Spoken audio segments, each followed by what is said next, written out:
요단 앞에서 우리는 무엇을 하는가? 이런 제목으로 두 번째 말씀을 함께 나누겠습니다. 우리가 지난주에도 함께 공부했죠. 지난주가 아니라 그 전주, 지난주에는 우리가 캠프가 있었고 이스라엘 백성들이 본격적으로 요단을 건너는 장면입니다. 우리가 읽었던 본문 그 앞에 1절에서 13절까지의 말씀이 건너기 위한 계획과 준비 단계였다면 오늘 본문은 이제 실천하는 단계입니다. 계획을 수립하고 거룩한 믿음의 액션을 취하는 본격적인 시기에 서 있는 거예요. 그러니까 우리가 어떤 곳을 점령하기 위해서, 전투를 행하기 위해서 가상 시나리오를 세워보기도 하고 이런저런 전략을 짜고 계획을 세우잖아요. 이제 이 모든 것을 종합해서 실전으로 옮겨야 될 때가 된 거예요. 많은 사람들이 신앙생활에 계획은 하는데 그것을 실천하는 단계까지 나아가는 것이 정말로 어려운 일이 될 때가 많아요. 저와 여러분들도 어떻습니까? 2025년도 시작할 때 많은 계획을 세웠죠. 이번만큼은 올해는 내가 이러한 영적인 일들을 돌파하리라. 우리 한국교회만 해도 교회마다 많은 슬로건을 내걸고 교회마다 표어를 내걸고 뭔가 정말 영적으로 돌파하기 위해서 한국교회가 애쓰고 노력합니다. 그런데 계획만 세워서 될 일이 아니라 이제는 계획했고 말씀을 통해서 도전받았고 그 다음에 해야 될 일이 있잖아요. 오늘 이스라엘 백성들은 요단을 건너야 돼. 요단 앞에만 서 있으면 안 되는 거예요. 그러니까 우리는 항상 믿음의 거룩한 도전을 행할 수 있어야 돼. 그래서 저는 오늘 그런 생각을 해봅니다. 저와 여러분들이 오늘 행했던, 여러분들이 힘을 모아서 복음을 전하고 왔던 그 경로당에서 우리는 믿음의 거룩한 액션을 한 거예요. 전도의 대상이 아이든지 어른이든지 노년이든지 중요한 것이 아니에요. 사실 인간적인 마음 같아서는 하나님 우리 교회 조금 젊은이들 좀 많이 보내주세요 하고 싶지만 아니에요. 그건 우리의 생각일 뿐이에요. 하나님이 우리에게 어떤 형태로든 야 그래 너가 복음을 전하고 싶으냐? 복음을 전하기 위해서 그렇게 기도했느냐? 오늘 그래서 하나님이 열어주셨어. 우리는 가서 그곳에서 복음을 전하는 거예요. 제가 뭐 가서 목사라고 그곳에 가서 설교하고 온 것이 아니에요. 마이크 잡고 같이 그냥 보약 같은 친구야 이렇게 하고 온 거예요. 노래를 불러주고 온 거예요. 그럼 그들이 저를 야 무슨 목사가 저런 노래를 다 부른다니 이렇게 생각하는 것이 아니라 그들의 마음이 열려져. 같이 열려지는 거예요. 그래 그것이 한 번, 두 번, 세 번 되면 자연스럽게 복음을 전할 수 있는 타이밍이 오는 거야. 그때 요단을 건너야 돼. 그때 우리는 확 그 영혼들을 끌어당기는 거예요. 오늘도 이스라엘 백성들이 수많은 연습을 했잖아요. 광야에서부터 그 연습한 거예요. 사실 홍해를 건넌 것은 최고의 여행 연습과도 같아요. 그러나 이제는 직접 내가 그 전투에 나아가야 할 때가 왔다는 거예요. 그래야 그 땅을 차지할 수 있어요. 기도만 한다고 되는 게 아니라 그랬죠. 하나님 믿지 않는 우리 친척 형제들, 내 자녀, 내 남편 돌아오게 해주세요. 기도했어. 우리는 보통 기도했으니 주님이 하시겠지 이런 생각할 때가 많아요. 그러나 아닙니다. 기도했기 때문에 하나님 앞에 지혜를 구했잖아요. 그럼 하나님이 주신 지혜를 가지고 실제적인 액션을 누가 취하는 거예요? 내가 하는 거예요. 기도했기 때문에 하나님이 주신 그 담대함으로 내가 복음을 전해야 하는 거예요. 기도했으니까 주님이 하시겠지? 아니요. 주님은 항상 사람을 통해 일하셔. 우리를 통해 일하시는 거예요. 그래서 저와 여러분들을 일꾼으로 삼으셨단 말입니다. 그래서 우리가 지난주에 살폈습니다. 실전에서 승리하기 위해서 지난주에 살핀 내용은 철저하게 사전 준비를 한 거예요. 첫 번째 뭘 살펴봤습니까? 1절에 보니까 믿음의 적극적인 액션을 취해라 그랬어. 아침에 일찍 일어나라 그랬습니다. 아침에 일찍 적극적인 믿음의 액션을 취하는 거예요. 여기서 아침 일찍 일어나라고 그랬다고 아침부터 예배하는구나 이 말이 아니에요. 계획을 세웠으면 지체하지 말고 움직여야 돼. 움직여야 돼. 두 번째, 시딤을 떠나라 그랬습니다. 역시 1절 말씀이에요. 시딤을 떠나라. 머뭇거리지 말고 떠나야 돼. 가만히 우두커니 서 있는 것이 아니라 떠나고 움직여야 돼. 내 첫발을 내디뎌야 돼. 그리고 세 번째 뭐예요? 여호와의 말씀을 들어라. 9절 말씀. 우리에게는 항상 매뉴얼이 있어. 영적인 매뉴얼은 하나님의 말씀이에요. 말씀을 듣고 딱 들은 대로 지휘관이 딱 오늘의 작전에 대해서 설명을 하잖아요. 그러면 군인들은 병사들은 지휘관이 명령한 대로 각자가 맡겨진 임무대로 설명을 다 듣고 움직이는 거야. 그래야 실패하지 않아요. 치밀한 계획을 세우잖아. 우리는 말씀을 통해서 계속 내 안에 이런 것들을 실전에 앞서서 실전 전투에 승리하기 위해서 우리는 말씀을 들어야 돼. 들은 것만큼 내 안에 하나님의 말씀이 입력된 것만큼 인풋이 돼야 아웃풋이 되는 거예요. 항상 우리는 그래서 말씀 없이 행동하면 큰일 나는 거예요. 그래서 이제는 실전과 같이 요단을 건너야 됩니다. 그래서 오늘 요단을 건너는 데 있어서 핵심은 뭐냐? 제사장들이 주도해서 진두지휘해서 이제 요단을 건넙니다. 여기서 제사장은 꼭 목사를 뜻하는 것이 아니라 부름받은 저와 여러분들 모든 성도들, 믿음의 거룩한 백성들을 말하는 거예요. 장애물 앞에서 저와 여러분들의 태도가 어떻게 되느냐? 요단 앞에서 머뭇거리느냐? 아니면 그냥 믿음으로 돌파하느냐? 왜? 지금까지 훈련했잖아요. 지금까지 그 문제 해결하려고 기도하고 예배하고 우리의 모든 몸과 마음의 영적인 것들을 단련했잖아요. 그러면 부딪혀야지요. 오늘도 믿음으로 요단을 완벽하게 건널 수 있는, 요단 앞에 머물러 있는 것이 아니라 요단 앞에서도 내가 도대체 뭘 해야 되는지 몰라 우물쭈물 있는 것이 아니라 오늘 이 저녁에 완벽하게 믿음의 첫발을 내딛고 돌파하는 이 저녁이 되시기를 주님의 이름으로 축복합니다. 앞서 세 가지를 살펴봤고 이어서 네 번째, 우리는 요단 앞에서 무엇을 하고 있느냐? 요단을 건너기 위해 필요한 우리가 해야 될 일이 뭐냐? 언약궤를 메고 백성 앞에 서야 된다. 14절입니다. 백성이 요단을 건너려고 자기들의 장막을 떠날 때 제사장들은 언약궤를 메고 백성 앞에서 나아가니라. 여러분, 언약궤를 메고 백성 앞에 섰다. 여기서 말하는 언약궤는 두 가지입니다. 우리가 보통 언약궤는 말씀, 그리고 복음적으로는 예수 그리스도를 예표하는 거예요. 그리고 예수님께서 저와 여러분들의 인생 가운데 마치 하이패스와 같이 다 우리 자동차에 하이패스 꼽혀 있으면 어때요? 다른 사람 돈 내고 줄 서서 통과할 때 우리는 한 방에 무사 통과해버리잖아요. 그러니까 항상 우리 인생 가운데 어떤 영적인 일을 돌파하는 데 있어서 가장 먼저 확인해야 될 것은 내가 언약궤를 메고 있는지를 확인해야 돼. 내가 예수 그리스도 안에 붙들려 있는가? 내가 말씀 안에 붙들려 있는가? 내가 믿음 안에 붙들려 있는가를 점검해야 돼. 그러니까 우리가 요단을 건너기 위해서는, 여러분의 그 인생의 요단을 건너기 위해서는 반드시 뭘 해야 되느냐? 언약궤를 메야 돼요. 예수의 이름으로, 믿음으로, 말씀으로 무장해야 건널 수 있는 겁니다. 교회 안에서도 마찬가지입니다. 저는 교회 안에서 제사장으로서의 사명을 제가 감당하잖아요.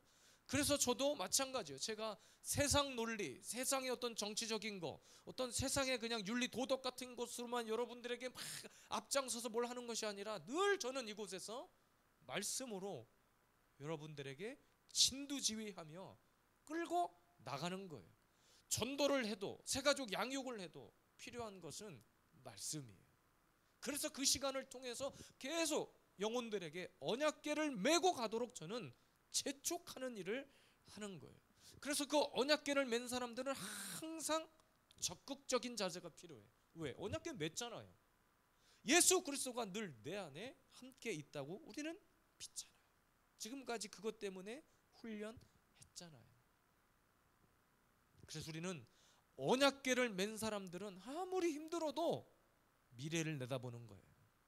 아무리 힘들어도 지금은 힘들어. 그런데 우리가 언약궤 메고 있다는 사실만 늘 우리가 인식하고 있으면 우리는 지금 힘든 것이 아니라 그것을 통과한 이후에 먼 미래까지도 미리 취하는 거예요. 믿음으로. 여러분, 초대교회 성도들의 신앙생활을 보세요. 초대교회 성도들은 사실 인간적으로 보면 아무것도 보이지 않는 깜깜한 어둠 속 아니었겠어요? 그래서 카타콤 속에 들어가 있었잖아. 숨어 있었단 말이에요. 그런데 보이지 않지만 그곳에서도 그들은 예배했어요. 그 속에서 그들은 오히려 자기들끼리의 교제가 더 풍성했어요. 오히려 그때 더 나누고 서로 교제하고 떡을 떼고 날마다 말씀을 강론하는 일이 더 풍성했어요. 그 왜 그랬을까요? 언약궤를 맺기 때문에 멀리 내다 봤기 때문에 그렇습니다. 초대교회 역사 가운데 7 지사를 세우는 기준이 그래서 성령 충만한 사람이에요. 성령 충만한 사람.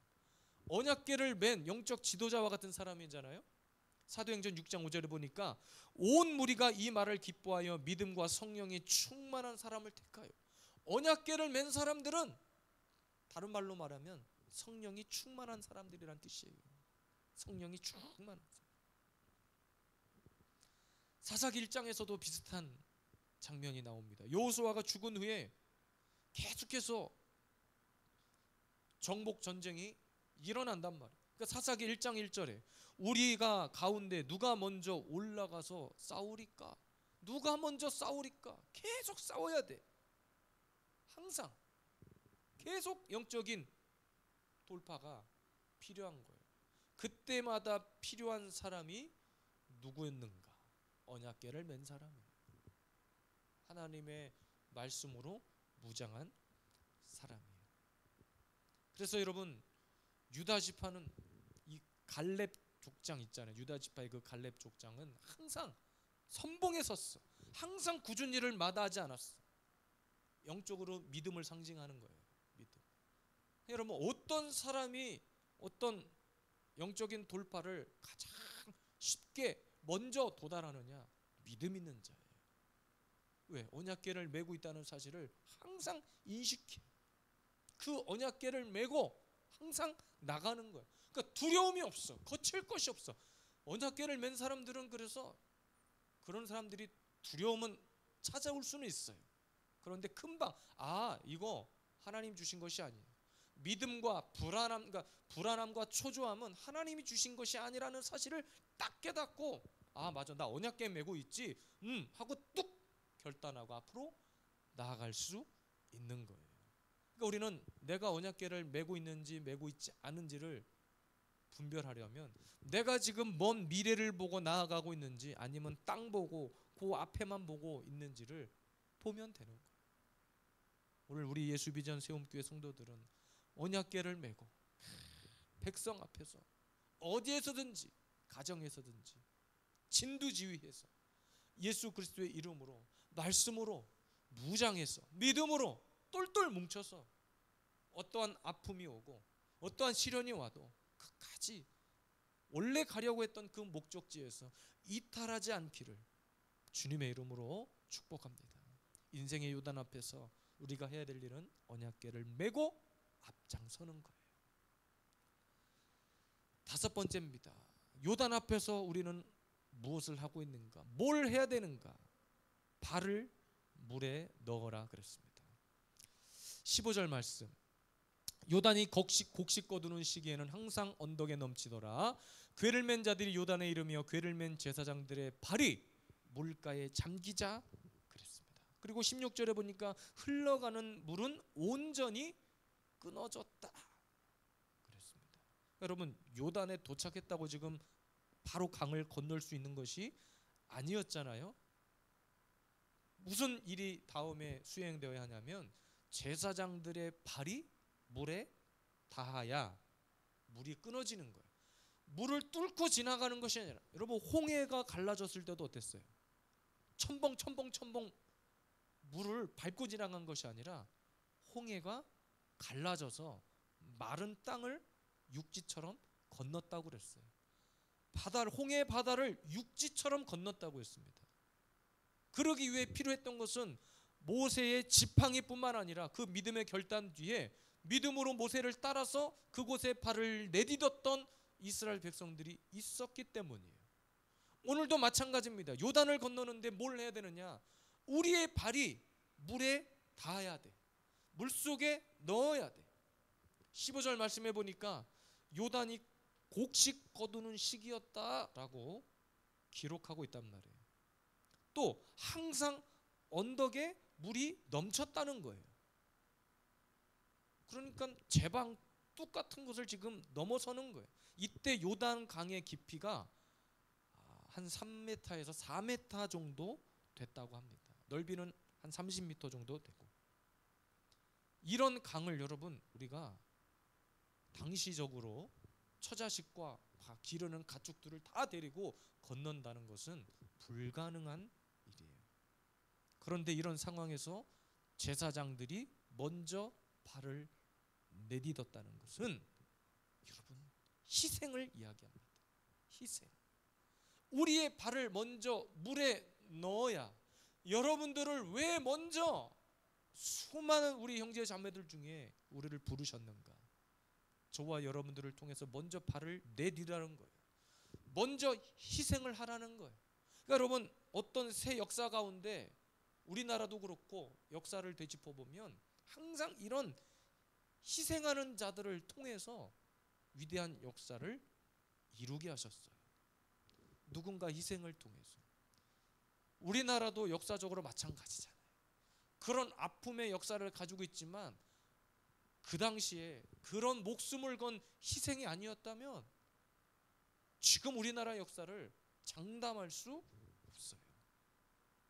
반드시 여러분 열매를 보기 위해서는 희생이 필요합니다. 그래서 부모된 여러분들이 평생 지금껏 희생하시는 거잖아요. 자녀를 위해서. 그 희생으로 자녀를 세우고 또 그 희생으로 남편을 세우고, 그러니까 왜 언약궤를 맨 사람들을 앞장 세웠는지를 아셔야 돼요. 먼저 그들은 장애물 앞에서 불평하지 않았다는 거예요. 장애물을 만나죠. 장애물을 만나지만 장애물 앞에서 원망하고 불평하지 않고 멈추지 않고 언약궤를 메고 첫 발을 디뎌야 한다는 거예요. 왜? 이미 축복의 땅을 보았기 때문에. 우리는 큰 그림을 보았기 때문에. 그래서 하나님이 저와 여러분들을 먼저 부르셨다고 저는 믿습니다. 두려움이 있죠. 저도 목회하면서 왜 두려움이 없겠어요? 어떤 상황적인 거, 재정적인 거 왜 염려하지 않겠어요? 그러나 그것은 잠깐이야. 잠깐. 빨리 하나님 말씀의 원리 안으로 들어오면 차라리 그거 염려할 시간에, 그거 걱정할 시간에 하나님 앞에 엎드리는 거예요. 그러니까 우리가 기도를 할 때도 그렇고 어떤 영적인 문제를 돌파하는 데도 그렇고 이 시대 많은 사람들의 인식 가운데 희생하지 않으려고 하는 인식이 많아요. 누군가 하겠지. 누가 하겠지. 저는 사실 누가 하겠지 이런 마음을 먹는 사람 보면 그렇게 하라고 하는 마음을 그분에게 주셨다고 생각해요. 예를 들어서 우리 교회를 딱 들어왔는데 전등이 나갔어요. 근데 아무도 모르고 지나가는데 내 눈에만 그게 딱 보였어. 그럼 누구 보고 갈란 얘기예요? 그 사람이 갈면 되는 거예요. 그게 가장. 근데 우리는 보통 어떻게 해요? 목사님을 찾죠. 목사님 등 나갔던데요? 갈아야죠. 등 나갔으니까. 예를 든 겁니다. 집안에서도 뭔가를 막 정리정돈할 때 눈에 띄어. 눈에 띈 사람이 하면 돼. 가장 속편해. 응? 교회에 와서도 찬이야. 뭔가를 해야 돼. 막 생각이 들어. 그럼 그 생각을 먼저 먹은 사람이 하면 돼. 근데 우리는 희생하려고 하지 않아요. 희생하려고 하지 않아요. 다 마찬가지. 영적인 일도 마찬가지. 기도의 희생을 해야 될 때가 있어. 항상 하나님 나라는 대가 지불의 원리입니다. 대가 지불의 원리. 내가 영적으로 하나님 앞에 엎드린 만큼, 기도한 만큼, 말씀이 채워진 것만큼 반응하는 거예요. 나는 아무것도 하지 않았는데 자꾸 하나님이 뭔가를 나에게 해주기만을 원한다는 거예요. 그러니까 하나님이 그 기도를 계속 듣기는 해. 듣기는 하지만 그래, 내가 네가 원하는 것이 뭔 줄 안다. 그러니까 하나님이 원하는 것은 그 다음 단계를 원하셔. 아무것도 하지 않고 다 하나님이 해준다는 거예요. 다 하나님이 그냥 다 알아서 하신다는 거예요. 오늘도 저와 여러분들이 어떤 어려움과 믿음의 돌파를 위해서는 여러분의 희생과 각오가, 그 결단이 필요한 거예요. 그게 발을 물에 먼저 넣어야 할 제사장의 역할이에요.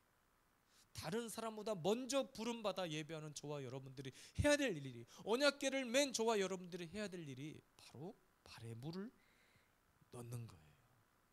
여러분, 다윗과 골리앗의 싸움을 보세요. 마찬가지 아니었습니까? 큰일 났네, 큰일 났네 하는데 아무도 나서지 않잖아. 이때 나타난 소년 다윗은, 아니 상대방을 보고 두려워 떤 것이 아니라, 아니 왜 다들 가만히 있냐는 거예요. 아니 우리 하나님이 어떤 분인데 저렇게 하나님을 모욕하는 저 사람들 앞에서 가만히 있는 모습을 보고 기꺼이 자기를 희생할 마음을 먹고, 사실은 저는 앞장섰다고 생각합니다. 그러니까 이것이 믿음의 가동 아닐까요? 이것이 먼저 희생을 각오하겠다고는 믿음의 발동 아닌가요? 그러니까 우리는 그것을 하지 않으려고 한단 말이에요. 적군이 몰려오는 거 알아. 이 시대에 아픔이 있는 것을 알아. 이 시대에 엄청난 교회를 향한 핍박이 몰려오고 있다는 것을 우리는 알아요. 아무것도 하지 않으려고 그래. 그렇다고 해서 우리가 길거리 나가서 뭘 하자는 것이 아니라, 그러면 최소한 이 나라 이 민족을 위해서 기도라도 해야 될 거 아니에요. 그러니까 아무것도 하지 않으면서, 내가 먼저 희생하려고 하진 않으면서 하나님이 알아서 하시겠지. 저와 여러분들이 언약궤를 메고 있다는 사실을 기억하십시오. 언약궤를 맨 사람들은 앞장서야 하는 사람들이에요. 뒤로 물러나 있어야 될 사람들이 아니라 앞장서 행해야 될 사람들이라는 거예요. 그래서 저와 여러분들을 먼저 부르신 줄로 믿습니다. 그래서 여러분, 그리 아니하실지라도의 그 증거가 우리의 삶 가운데 있어야 돼. 그래서 나를 통해서, 제가 오늘 요양원 예배를 갔잖아요. 어르신들 앞에 그런 이야기를 했어요. 제가 중학교 때 시편의 말씀 보면 하나님을 없다, 어리석은 자들이 있는데 어리석은 자들은 하나님이 없다고 말하는 자들이 있다. 중학교 때 이야기를 해드렸어요. 중학교 1학년 때였던 것 같아요. 어떤 친구들하고 논쟁을 벌였어, 학교에서. 하나님이 있냐 없냐. 그 저는 당연히 하나님이 있다. 상대방은 하나님이 없다. 그 제가 막 그때 당시의 기억으로 한참 점심시간에 다가서 놀지 않고 그 친구들하고 뭔 얘기 끝에 그 얘기가 나오는지 모르겠지만 아마 무슨 방언 기도 얘기하다가 그런 것 같아요. 자기도 교회를 다니긴 한데 자기 엄마가 기도하는 거 보면, 내가 요양원에서 오늘 이 이야기까지는 안 했어요. 그냥 하나님이 있냐 없냐 이 얘기를 하다가 논쟁을 했다가 결국엔 내가 이겼다 그 얘기를만 하고 왔는데, 하나님이 있는 것을 저는 증명을 해야 되겠고, 그들은 하나님이 없다고 말하고, 그러니까 그들은 눈에 보이는 것만 믿기 때문에 하나님이 없다고 얘기한 거예요. 근데 저는 하나님을 본 적도 없고, 그렇다고 제가 뜨거운 성령의 역사를 체험한 적도 없는데, 그냥 무슨 용기가 났는지 하나님이 살아계시다. 근데 제가 친구들한테 증거를 보여야 되잖아. 그 제가 했던 말이 그거예요. 그때나 지금이나 변함없이 그 얘기를 하는데, 내가 지금 여기 이렇게 있는 게 하나님 살아계신 증거다. 그렇게 얘기를 했단 말이에요. 그렇게. 그러니까 그 친구들이 비아냥거리고 웃고 그랬겠죠. 네가 나도 살았고 너도 살았는데 뭐가 더 살았는 게 하나님 이렇게 했단 말이에요. 근데 놀라운 것은 그때 그렇게 저와 함께 얘기했던 친구들 중에 지금은 교회 열심히 다니는 신실한 성도가 되어 있고, 심지어 그 중에 한 명은 목사가 되어 있고. 그 저는 그때 제가 무엇인지 모르겠지만 그렇게 외쳤던 것 때문에 하나님이 응답하신 게 아닌가, 그런 생각이 들어요. 그러니까 사람들이 저를 향해서 막 비난하고, 친구들이 막 야 무슨 하나님 사랑해 막 할 때, 야 내가 이렇게 지금 니네들 앞에서 이렇게 얘기하고 이렇게 있는 게 하나님 살아 계신 거야. 무슨 용기로 그렇게 얘기했는지는 정확히 기억은 안 나지만 그렇게 얘기를 했단 말이에요. 그러니까 제가 여러분들한테 늘 말씀드리죠. 우리가 죽지 않고 살아있는 것이 은혜다. 그것이 하나님의 살아계시다는 증거다. 지나는 거 보니까 저도 죽을 고비를 많이 넘겼더라고요. 어렸을 때 뭐 우리 집안에 다 아시지만 좀 막 옥상에서 떨어진 적도 있고, 막 세면바닥에 떨어져서 진짜 다 죽을 뻔한 적도 있고, 막 그런 적이 있어. 근데 죽지 않고 살아있단 말이야. 이렇게 잘 먹고 잘 살고 숨 쉬고 이제는 목사가 돼서 이렇게 목회를 하고 있고, 이것이 하나님 살아계신 증거가 아니면 뭐가 도대체 하나님의 살아계신 증거냐는 거예요. 항상 먼저 된 저와 여러분들이 감수해야 될 희생의 시간이 있더라고요. 희생의 시간. 먼저 언약궤를 맺기 때문에 발을 내딛어야 할 때가 있더라고요. 욕먹을 거 각오하고. 그러니까 항상 하나님 나라에는 이런 대가지불이 필요해요. 우리의 희생을 통해서 반드시 하나님은 열매를 맺게 하신다는 겁니다. 마지막 6번째입니다. 요단 앞에서 우리가 무엇을 해야 되는가? 6번째는 마칠 때까지 굳게 서 있으라는 거예요. 16절입니다. 곧 위에서부터 흘러내리던 물이 그쳐서 사르단에 가까운 매우 멀리 있는 아담 성읍 변두리에 일어나 한 곳에 쌓이고, 아라바의 바다 여매로 향하여 흘러가는 물은 온전히 끊어지매 백성이 여리고 앞으로 바로 건널세. 이 말이 아니잖아요. 언약궤를 맨 제사장들은 요단 가운데 마른 땅에 굳게 섰고, 이 몇 절이죠? 17절. 내가 잘못, 미안해 준이야, 아버지가 잘못 줬어요. 17절 말씀이 17절 말씀. 우리 성경을 보고 한 번 더 저기 화면에 나오네요. 시작.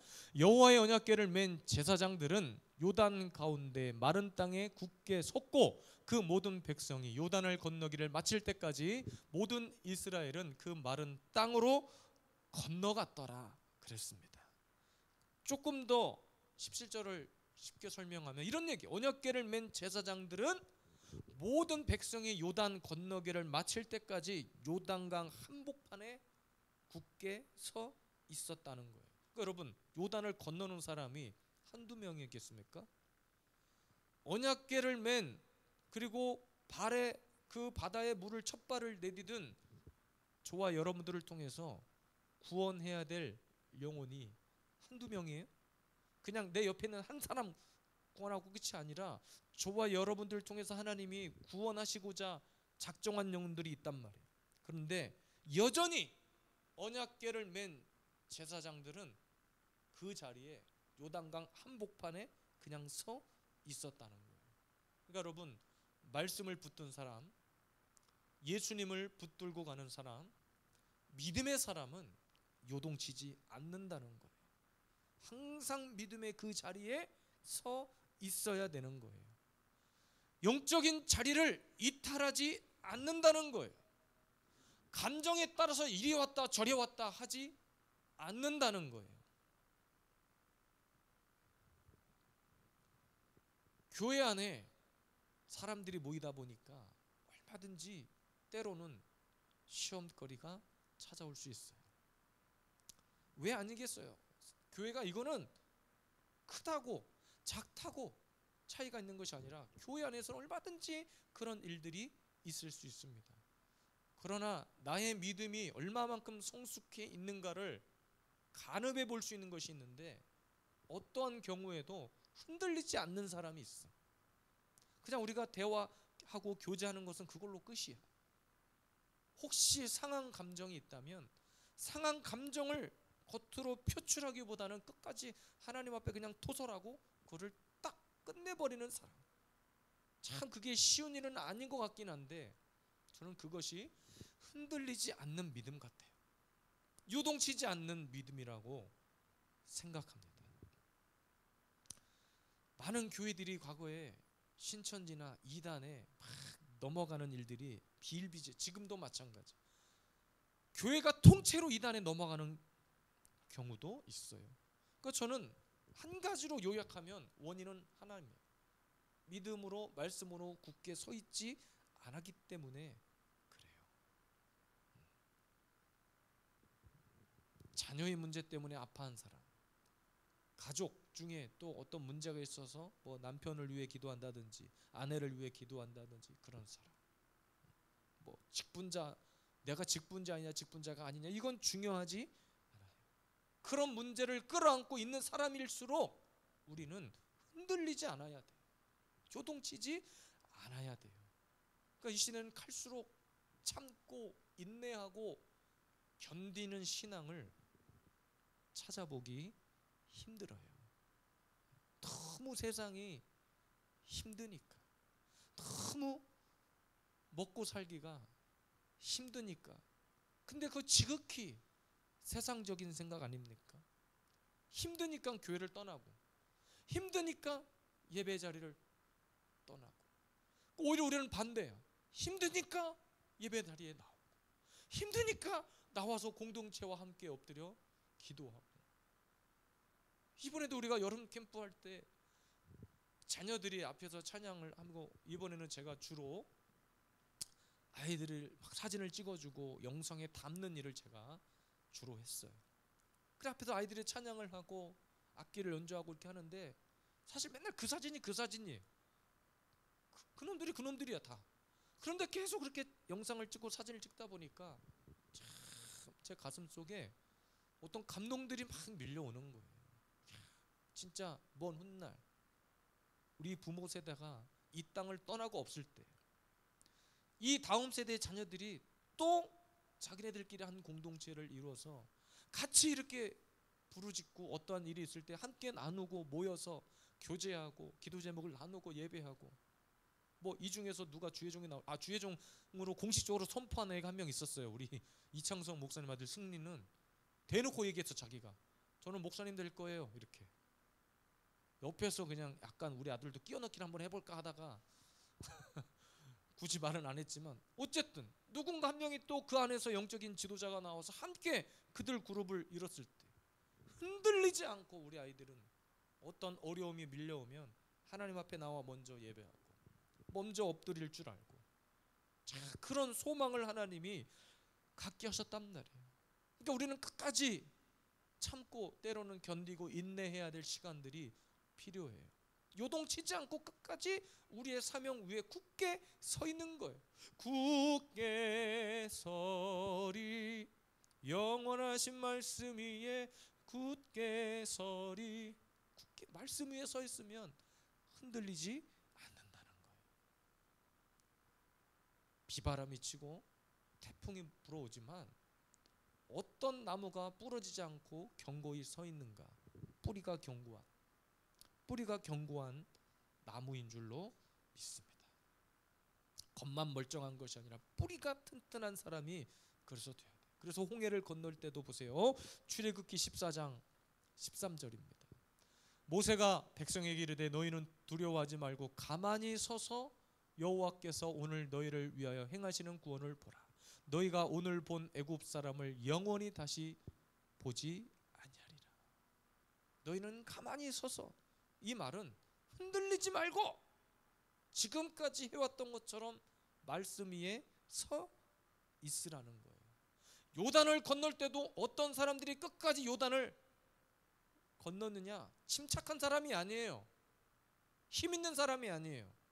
믿음을 가지고 끝까지 그 자리에 서 있었던 사람들, 흔들리지 않았던 사람들. 우리가 부르는 복음서가 가사 중에 너희는 가만히 있어 주가 하나님 되말지어다, 이런 찬양이 있어요. 가만히 있어. 하나님께서 우리를 붙들고 계시기 때문에 요동치지 않는 거예요. 그래서 여러분, 믿음의 사람은 함부로 속단하지 않습니다. 그리고 쉽게 포기하지 않아요. 지금 잠깐 안 됐다고, 오늘 잠깐 하나님이 뭐 내 기도를 응답하네 마네 안 했다 할지라도 아, 오늘 응답 안 한 것이 은혜구나. 그러면 내일 또 기도하고, 내일 기도할 때 하나님이 뭐 아직 감동이 안 왔어? 감동 주실 때까지. 그러니까 성급히 움직이지 않고 우리는 끝까지 하나님의 말씀하실 때까지 요동치지 않고 흔들리지 않고, 지금 저와 여러분들이 있어야 할 지금 이 자리에, 이 교회 위에, 말씀의 자리에, 기도의 자리에 요동치고 서 있는 거예요. 우리 다 함께 오늘 이 밤에 요단을 돌파하기를 원합니다.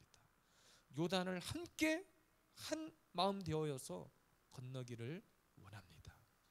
그래서 우리 공동체가 너무나 저는 중요해요. 먼저 부름받은 저와 여러분들이 언약궤를 메고 지금 첫 발을 내딛는 것이 너무나 중요합니다. 세상 사람들은 누구도 우리 교회 주목하지 않지만 지금 이 순간 저와 여러분들에게 하나님께서 주신 소망이 있어요.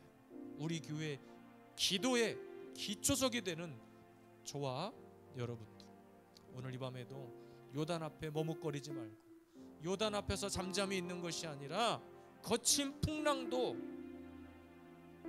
잠잠케 하시는 우리 하나님을 믿고 요동치지 않고 끝까지 요단을 건널 수 있는 저와 여러분들 되기를 주님의 이름으로 축복합니다.